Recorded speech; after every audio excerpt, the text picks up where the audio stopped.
But speaking of reputation, how have you grown your following over the past few months? Yeah, like I think we can definitely spend a little bit of time talking about that. I feel like we might have some creators here listening.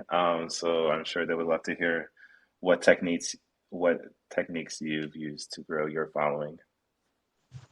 Yeah, for sure. So I guess I've probably done things decently differently than many people who have grown their followings a lot in the Twitter space. And the reason for that is that although I do threads, I have a thread I just retweeted. Threads have actually not been how I gained most of my followers. A lot of people will focus on threads or say that you have to do threads.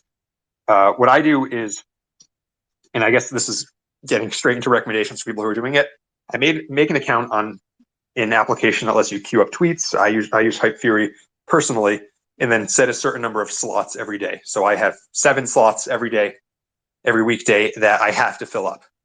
No matter what, I'm going to find a news article. I'm going to find an interesting stat. I'm going to find a thought that I have. It's really tough at first. It used to take me hours. Now it takes me like 20 minutes every morning. And and something is getting put in that slot every day because consistency is a huge part of it. And the way that I sort of was able to get inspiration for content is the best, top, most skilled content creators are, to be frank, not in crypto. There are very good people in crypto. And, when I say they're not the best people around crypto, I'm insulting myself as well. But if you look at people who have millions of followers, most of them are not in crypto. So the best way to grow is to find someone whose content, whose vibe you like in a different industry and who's growing a lot, and then look at what they're doing and think about how you can bring it to your niche. So, for example, there's this one account, Wall Street Silver, that's gaining like hundreds of thousands of followers a month recently. And so a few months ago, I saw that, I guess a few months ago being September, I saw that this account was growing a lot and saw they were posting a lot of videos. So I said, well, clearly Twitter is boosting videos, or at least people like videos, but how many people in crypto are actually making informational videos? So when in the start of September, I had just passed 10,000 followers.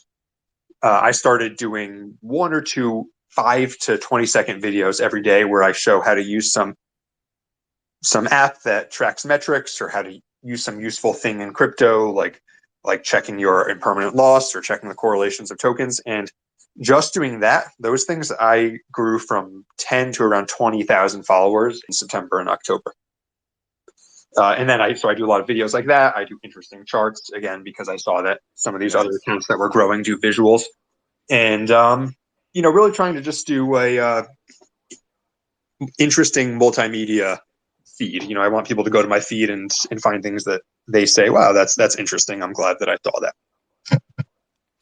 Yeah, and that's definitely very unique about your page that I've seen.